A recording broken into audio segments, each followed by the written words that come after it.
Yes, well, Okay. it's 5:30. I think that we can start. Yes. Good evening, everyone, and thank you for coming here to share this, the acknowledgement of all of you. The good thing about this, if you have questions, you want to share anything, we have a lot of people. It would be nice to have the mic open for everybody, but because we have too many people, I think that the best way is to put in the chat any question or any comment. But I think that the most important is that we can share information, each one of us. Most of us has a lot of experience in this field, and that I think that this is the most important that we can share here. Alan um, is with us this week, and he will be doing the presentation for this entire study group. He is helping me. His English is much better than mine, and he had a lot of experience, more than 25 years doing this, and it's a great add to us. Say that, Alan, take the control and go ahead. Okay. I'm hoping you see my screen. Yes, I can see it on my iPad, so that's the correct one. That's good. Okay. So here we are. We ran a little bit behind last week, so I'm going to do domain 1, task 2, and domain 1, task 3 today, hopefully. Um, and hopefully we can get through this with less delay. I apologize for last week. We did kind of run over a little bit. So today is going to be start with domain 1, task 2. We'll learn what we're going to be doing basically is learning about identifying assets. So let's just go straight to the next slide. So identifying and valuing assets for risk assessment. So what we're going to learn how to do today, we're going to first of all understand these objectives. So this is our goal plan, or our game plan, I should say, for today. We're going to be defining assets and their types. We're going to understand asset valuation methods, identify criticality and prioritization criteria, and assess loss impact dimensions. So key terms and definitions. Let's just make sure we're all on the same page with these key terms and definitions. So by assets, we mean buildings. These are tangible assets. Buildings, equipment, data, and people. If it matters to the business, it's an asset. So that brings us to value. And really, value is more than dollars and cents. It could also be the overall worth of the asset to the organization in terms of intangible, but also something that you can't put a dollar value on, like business impact, or what would happen if that asset went down? What would it do to your business? Even though it doesn't have a real dollar value, it's not equipment. What would that do to your business if it went down? If Amazon lost their website, that will be fairly critical. Or if FedEx lost their delivery trucks, or a whole section of them, then that will be very critical to their business too. So that will be assigned importance. Next, critical operational necessity. So that would be how critical is it to your operation? Similar to what I just said, actually. If losing an asset would bring everything to a screeching halt, then that asset is highly critical. So it's critical to your operations. And finally, the impact, the loss of the asset. What impact would it have on your business? What would it have on other businesses that might be affected, like a domino effect? Would it have a bad result on any of your other businesses or business operations? So this can be pretty far-reaching. Types of assets. We covered this a little bit last week. We spoke about tangible and intangible assets. Tangible, I think we know what that is. We did talk about it. Things you can physically see and touch. I guess if you can bump into it, it's a tangible asset. It includes the company's physical infrastructure like buildings, land, and so on. It also includes things like equipment, inventory, furniture, computers, and even physical security measures like fences, cameras, alarms, everything that is part of your physical security plan. Yeah, I will say anything that you can see in the balance sheet of the company it basically is a tangible assets, okay? But there is Yep. thing that is not in the balance sheet, like reputation, like this kind of people acknowledgement that is not in the balance sheet, and it's an asset also. Yes. Thank you. So will find my little, what happened to my little laser pen? I like to have my little virtual laser pen here. Hold on, here we go. So tangible, intangible. That will be things like you can't physically touch it, but it has incredible value to the business.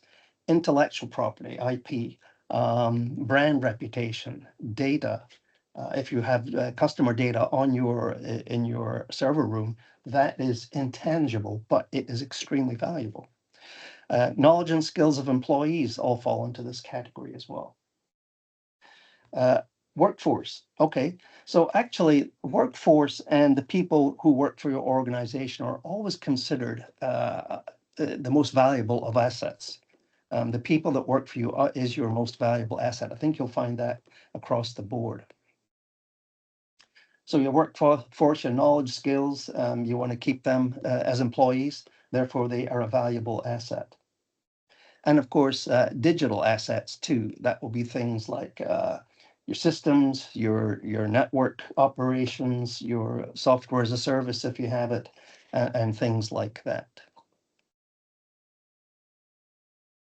So we have a fairly good handle on the asset type. Don't be don't be scared by this formula. This is just a way to do a quantitative analysis. And I'll explain the variables and what they are in the next slide. But we spoke about this last week too. Remember, quantitative is an actual value. It's a percentage or it's a number that you can get. Qualitative is expert input from subject matter experts, and you can rate that as high, medium, low, or soft, hard targets, that sort of thing. A blended, of course, is what a lot of people are going for these days, where you take that data, that quantitative data, and you merge it with subject matter experts and input, and you come up with a kind of a combined blended for a decision. Now, onto that formula. It's actually fairly simple. K is your cost of loss.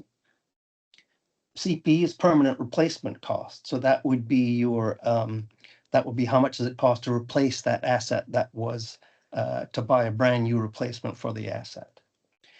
CT is a temporary subject cost. So that would be if you needed to purchase a temporary solution to tide you over while you get everything back up and running, that would be temporary substitute cost. CR is setup removal. That will be things like installation of the new equipment, shipping in the new equipment, and getting rid of the old damaged assets. CI is your lost productivity. So that will be whatever productivity dollar value, if you want, that was lost because of your asset being lost. Any downtime, lost productivity is CI. And of course, I is your insurance offset. So very simple. The end result would be cost of loss equals permanent replacement cost plus temporary substitute cost plus setup removal cost plus lost productivity costs minus any insurance offset. So not that bad. Let me give you an example, a real live example. If you have a warehouse and that warehouse burns down, basically it's not working, it's everything burns. The CP will be rebuild the warehouse, okay? The CT will be, you need to move everything outside of that warehouse, or at least you need to rent a different warehouse, temporary warehouse, to keep your things. That will be the CT, the CP. It's a temporary storage.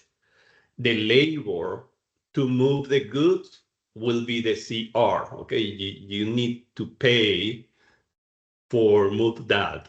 The lost revenue, because the warehouse is not working, you have a loss in revenue.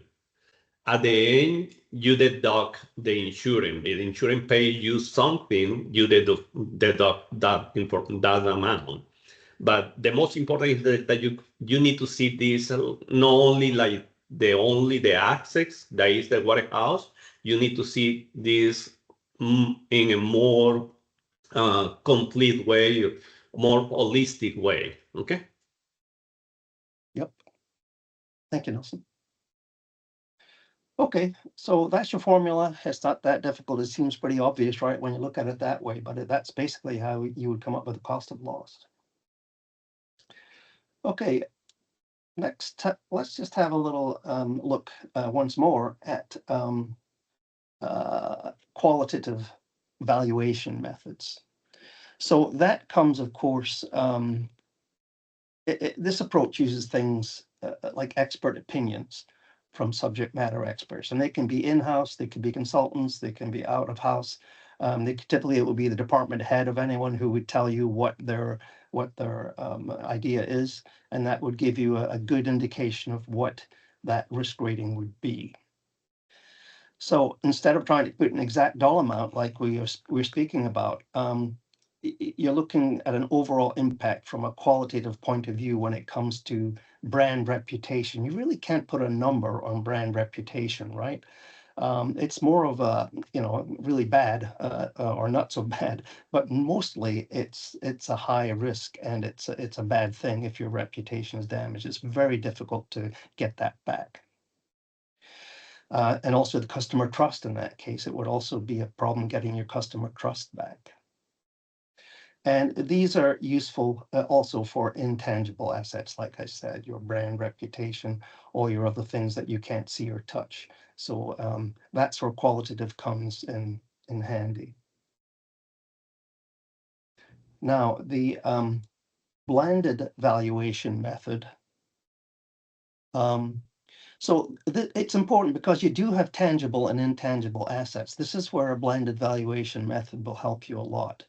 So it involves combining the hard data from quantitative methods that you have with the insights and context, if you want, from the qualitative assessments. It's about taking basically the best of both worlds and using both numbers and expert judgment to make informed decisions.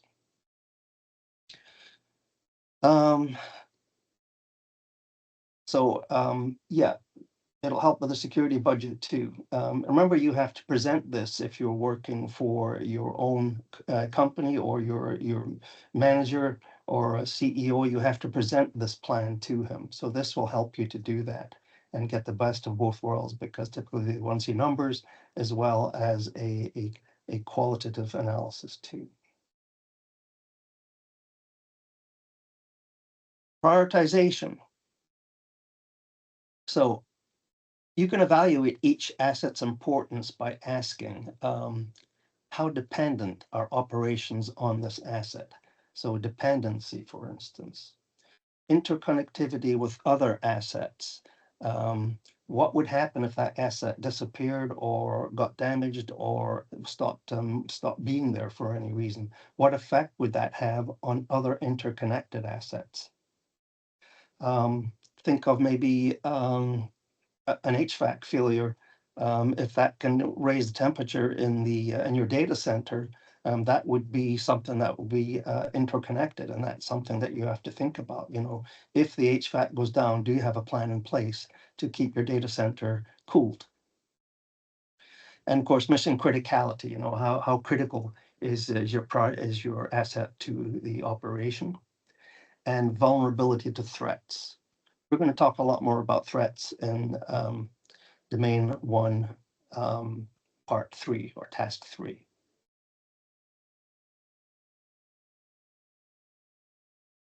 So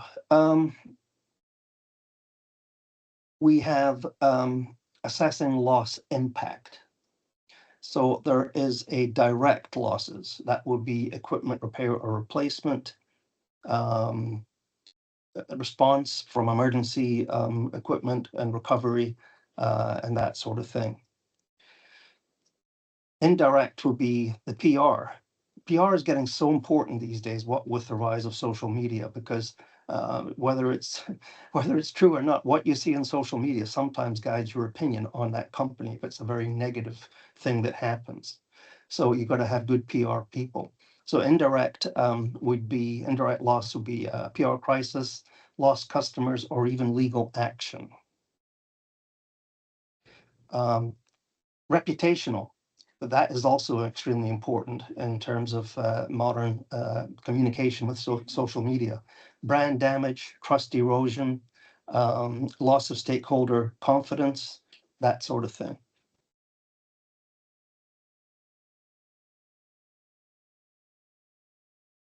So another thing about asset value is that it can shift depending on the season. If you're thinking of the holiday season, your asset value will increase. And because that is when that's the popular time, and it's more critical because there's probably more crime during the holiday season too. So you have to make sure those assets are well protected. Supply chain links. Loss of dependencies can cascade. Supply chain is getting really important these days. That's something we'll talk about in the next task. But supply chain these days is such a long chain of things that can happen, and a link can break, and it just brings everything down. So supply chain, that's another operational consideration. Regulatory dependencies. If you're working in the medical field, if you have any HIPAA compliance, healthcare information protection, that is extremely important. You cannot violate HIPAA rules. And emergency rules. Whatever emergency rules there are for the operational consideration too.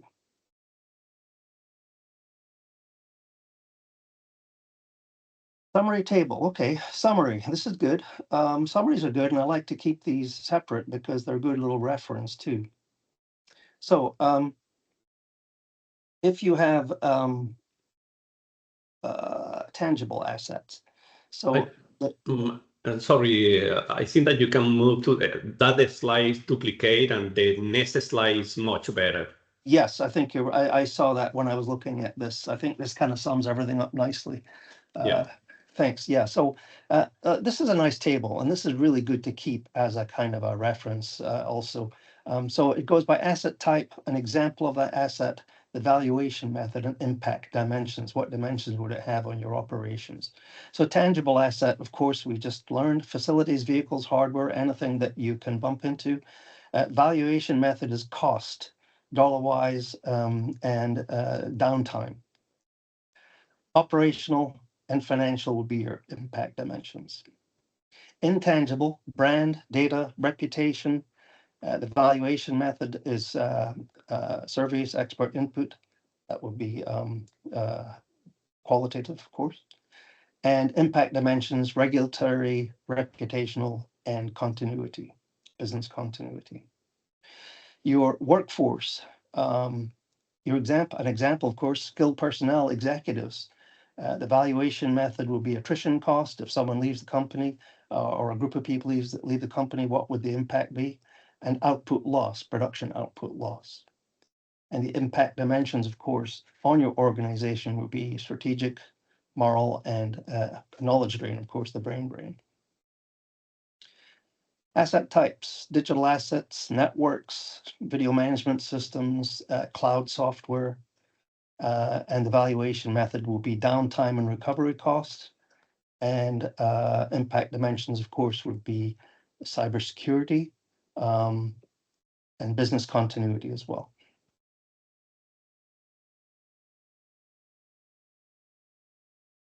Any questions? I don't have good vision to the chat screen, Nelson, so if you see anything. Yeah, no, I don't see anything in the chat yet. Okay. Okay, so I'll go into the summary or the summation of this section. You use basically valuation to prioritize countermeasures. You combine data with insight. Again, that's your qualitative and quantitative. And you tie asset protection to business continuity. Business continuity is what it's all about. So this is something that you may want to try. If you work for a company or if you have your own business, inventory your top 10 assets. Just think about what your top 10 assets would be and use the method we described before. Evaluate the value, criticality, impact if the asset went away, and start and build an asset register. Get some practice in doing it and things you're familiar with, and then it'll be good learning experience. Yeah, let me share my screen now to go to the questions. But yeah, the most important here, if you are a physical security professional, really, you need to know how to evaluate the assets. And it's not the most important, I think, that is not the only the building or the thing that you can see. Many times when you try to do, and we will see that in maybe in the next task, when you try to demonstrate or to get the approval of your project, people say, oh, okay, I will not spend the money in that technology because the asset or the loss that we can have is this one or whatever is the quantity. But you need to think about, okay, it's not only that device, it's not only that card, it's like a server or data room. Okay, what happened? We can lose a server, and the server maybe will be $20,000. But what about the data that is in the server? That data maybe is more important than the server. Or was a cyber attack? Okay, what is the cost of the reputation for that company for that cyber attack? And in that case, it's not only the $20,000 that is the cost of the that tangible asset, is all the thing that is coming behind. How do you lead or guide an organization where their most immediate and prominent thoughts are of building security? What do you say? It's a question that we have, Alan, in the chat. How do you lead or guide an organization where their most immediate and prominent thoughts are of building security? Okay, I see it. Their most immediate building security. You would have to, I think, again, you would have to get familiar with that business. You find out, again, it's all about finding out what their assets are. How important are those assets to that organization? And what are they trying to protect most, I suppose? What is their big asset is always the thing. You can then work there and maybe think 1,000, 10,000 foot view of a layered security approach, like defense in depth. We spoke last week a bit about perimeters and the inner area and the asset itself. That can be something that could be discussed. And you really have to work with them and their specialist people because they are more familiar with the business than anyone. So they know exactly what they're trying to do and what they're trying to protect and what they're trying to do. It would be good to do a little site survey, maybe look around to see where they are, their facility, check to make sure there's no concerns they have with their perimeter or with their internal sensors or cameras that they have in the inner area. So there's whole lot of things, but I think Nelson probably would start with what are they trying to protect and what is the current situation of their building or their facility. Yeah, I think that they need to, the first step is try to meet with the stakeholder, the people that is really involved in the business.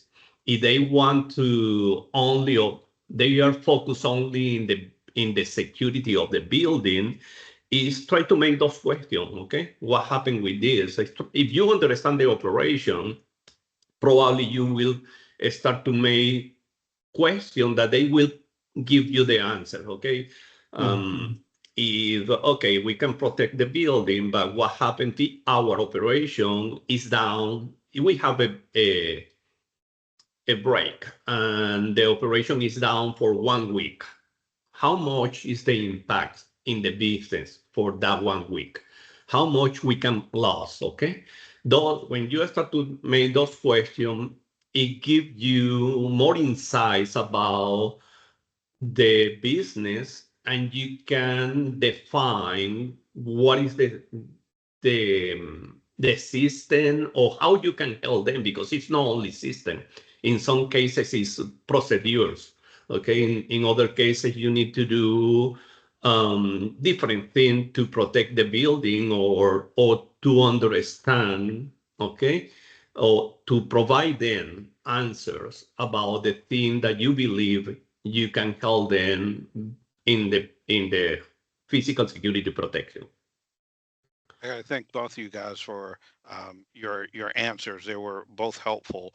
I'm just trying to get to a space to where, most of the time when the client sits with the consultant, they have an idea in mind of what they want to do, what their budget will, allow for. And it usually starts with the ingress and egress of the building, certain spaces that have to be protected, but you never really get to that level of conversation to where you talk about what the real assets are.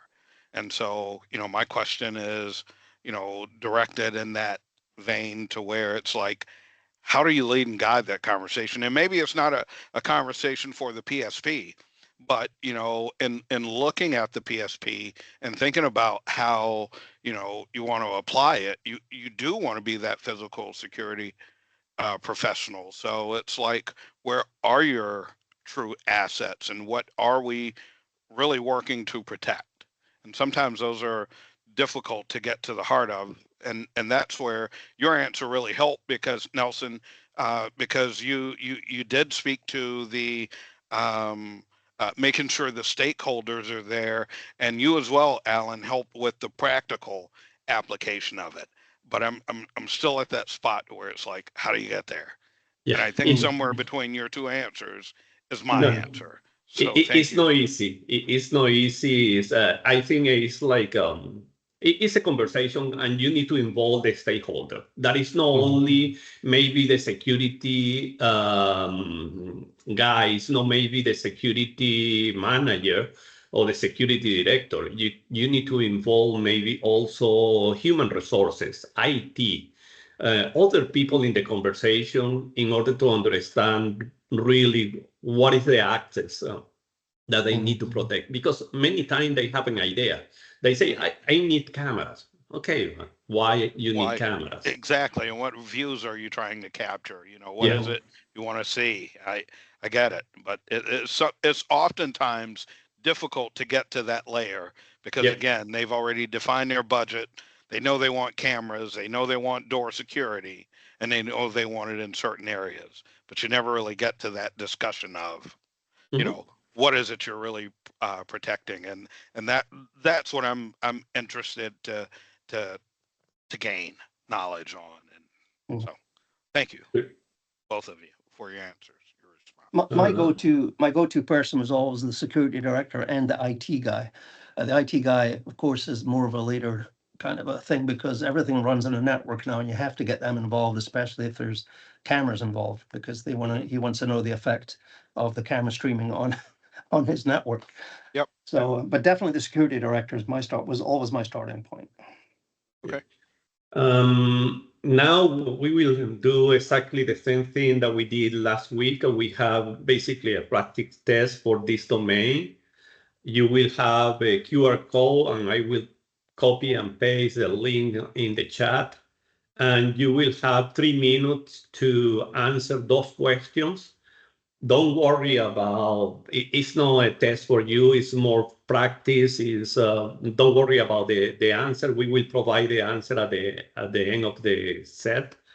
But at least try to put some pulse in the question, and how those questions will be similar questions to the question that you will find in the test, and most of the time some tricky questions. Okay, let me copy this into the chat.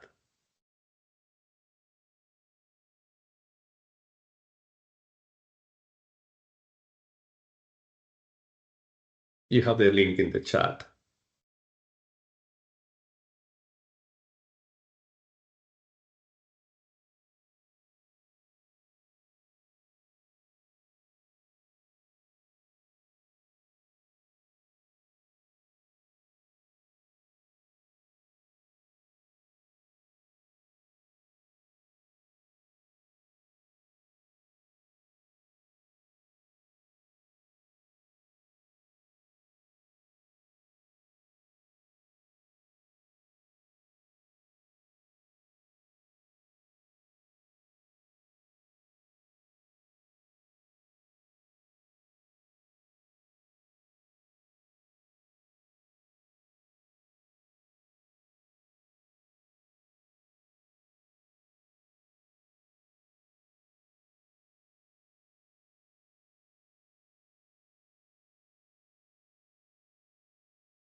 Okay, let's move to the answers.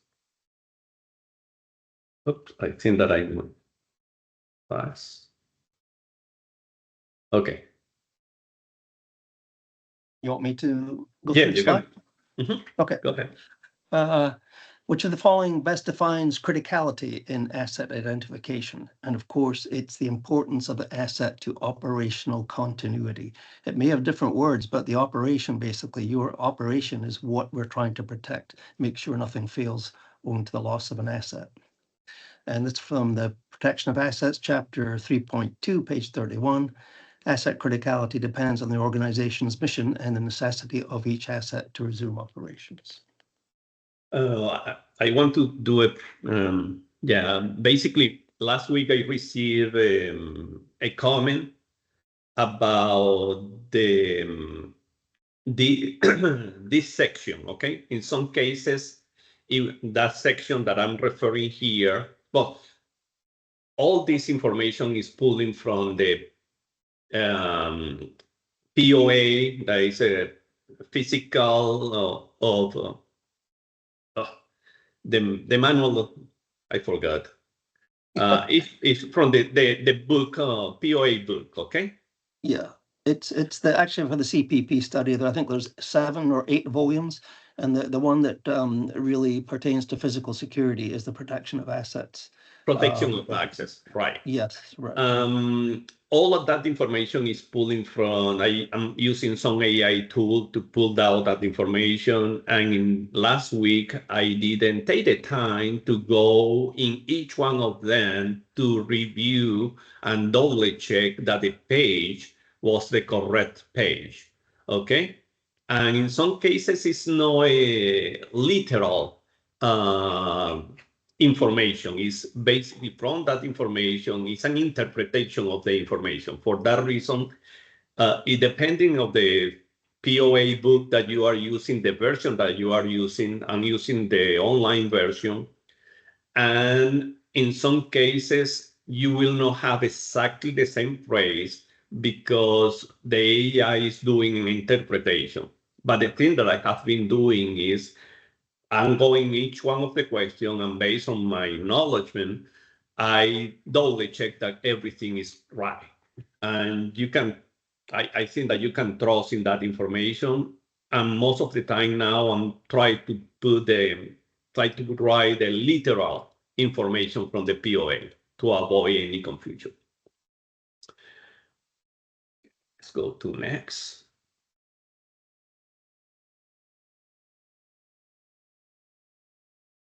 Okay.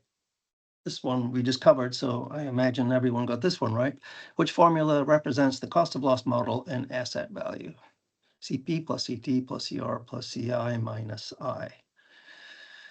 And that's from POA chapter 3.2, page 32. Apply a cost of loss formula such as what I just said. Why is a blended valuation method recommended? It combines subjective and objective data. That's exactly right. That is qualitative and quantitative, or subjective and objective. POA chapter 3.2, page 30. It's most appropriate to apply a blended approach using qualitative and quantitative methods.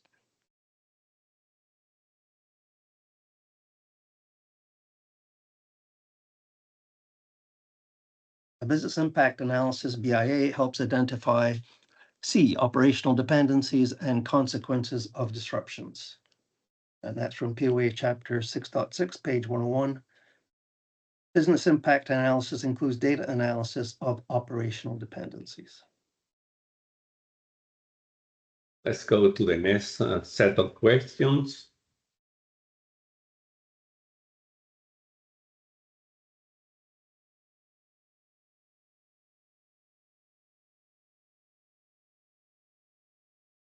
Here is the link.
Okay, we have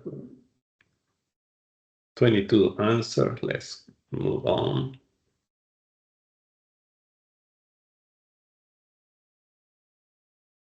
Okay. What is the primary difference between quantitative and qualitative valuation? We mentioned this a few times, so it should be fairly easy. Quantitative is cost-based. It's got a quantity or a dollar value or a number assigned to it, and qualitative is impact-based. And that is where you get the quote. An IT system used to process customer orders is considered digital. That's a digital asset. I think I've heard the term logical as well sometimes. The organization, like we don't read it, everything. Using a quantitative approach, which of the following assets is most challenging to value? Yeah, customer goodwill. It's very hard to put a dollar value or even a percentage value on that. It has to be qualitative. What would, again, here's one of those questions where there's a big not there. Be very careful of those on the exam. What would not typically be considered a direct loss cost? And that would be emergency, continuity plan, and revamps. Yeah, So by this card, you can sometimes answer the question by this card, because some tricky question is sometimes difficult to think about that. By this card, you can, okay, yeah, what is that? Yeah. Oh, I think that I get one more. What term describes how assets support each other in operation? And of course, that is dependency. Dependencies describe the importance of one asset to the functionality of others, as we discussed. Okay, let's move. One of the questions in the chat is explain the questions 7, 8, and 9. Let's move them. The 7. An IT system used to process customer order is considered the IT system. We are talking about not the server. We are talking about the system. Okay. Yes, if we are talking about the server, it will be a tangible access. Okay. But because here we are talking about a system, it's a little bit tricky. It's different. A server or maybe a hard drive or a computer that a complete system. And it's defined by digital in this case, okay? It's not a workforce, okay? We know that it's not. We know that it's also intangible, but in the definition that we see before, we have the digital as one of the definitions for IT. Donnie, do you have a question? No, you responded already with the intangible. Okay. The 8, using a quantitative approach, which of the following axes is more challenging to value? Okay. Quantitative is basically money, is numbers. We can, a warehouse inventory, yes, we can measure by number. Okay, we can do an inventory as said, okay, we have whatever quantity of money right there. A delivery fleet is also money. We can measure by money. But a customer goodwill is so hard. How we can put a money value, a dollar value to a customer goodwill? In that case, it will be high, low, medium, or basically is a qualitative, okay, and not a quantitative. For that reason, the question is using a quantitative approach. Which one of the following is most challenging to put a value? And the next one, the 9. what will not typically be considered a direct loss cost. Okay, no, that is also tricky. Equipment repair is a direct cost. Okay, if we need to replace an equipment, we need to pay for that. Inventory loss is the same. We need to pay for that. System replacement also is the same. But emergency, if we have an emergency or continuity plan, okay, something happened and we cannot continue in the business, is not a direct cost because it's something that we cannot. It's not direct impact in the business. It's a problem in the business. It's causing a loss, but it's not direct cost to the business. That will be the reason.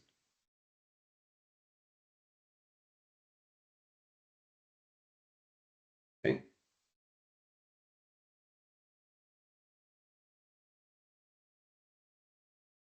Okay, we have the next set. We copy the link.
Okay, I think that we can move on.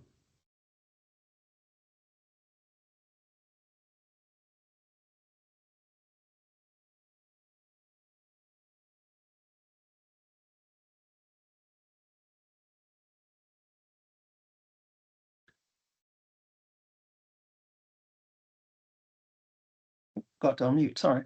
Which method is most effective for evaluating intangible assets like intellectual property? It's always qualitative. Intangible assets are very difficult to put a quantitative value on. So qualitative, typically, if you see that, that will be a intangible asset, and that will be a qualitative scoring method. Yeah, I saw that some people answer with cost of loss formula, but in this particular case, the question was evaluating intangible asset like intellectual property. And with the formula, you cannot put the value to that.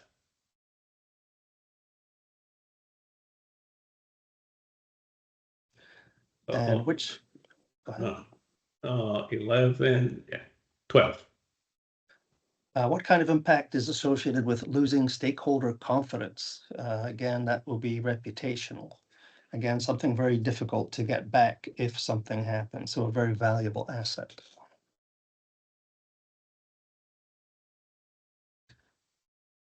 Which consideration may cause the value of an asset to fluctuate during the year? And of course, that seasonal business cycles, we mentioned that about holiday season and retail, for instance, you basically would get a seasonal business cycle would get you more assets typically and more stock and more inventory.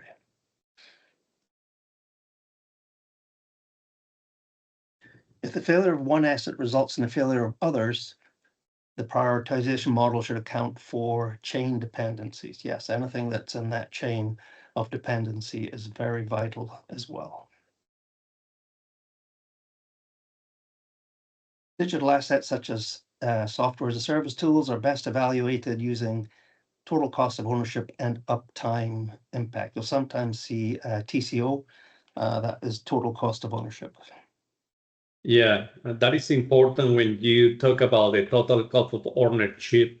Is not the cost, the upfront cost. You need to evaluate the cost of the year. For example, if that system will be working for 5 years or 10 years, whatever you decide that the system will work, what is the total cost of ownership? What is the cost that you need to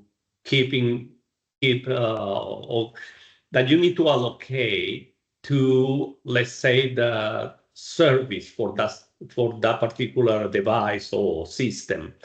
Okay, you need to go see the cost, not only like the cost right now, you need to see the cost in the future. How long will that assets will keep running for the organization?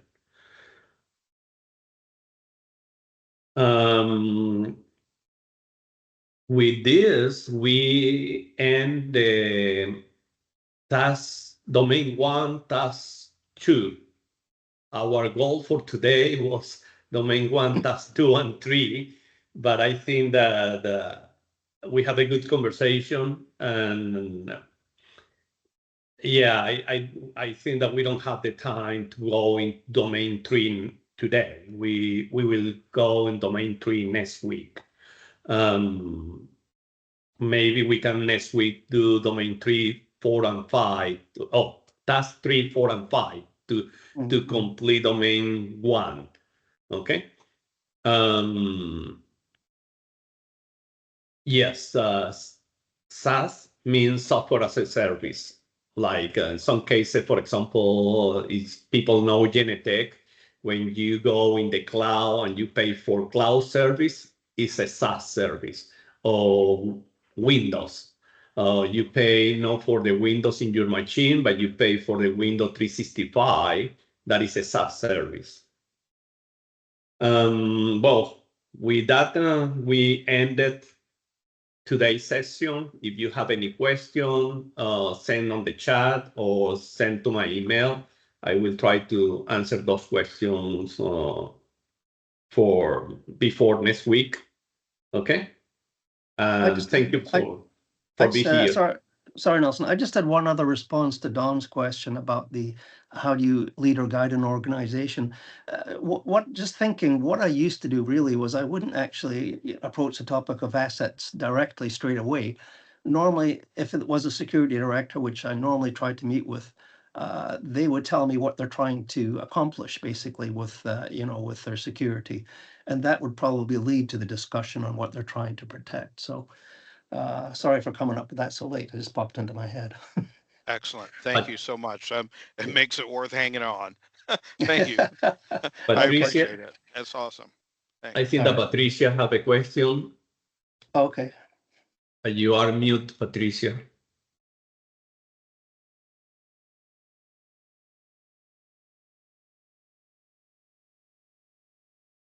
Yeah. He's muted. Let me see.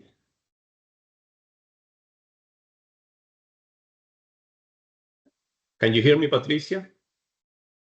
She have the hands up.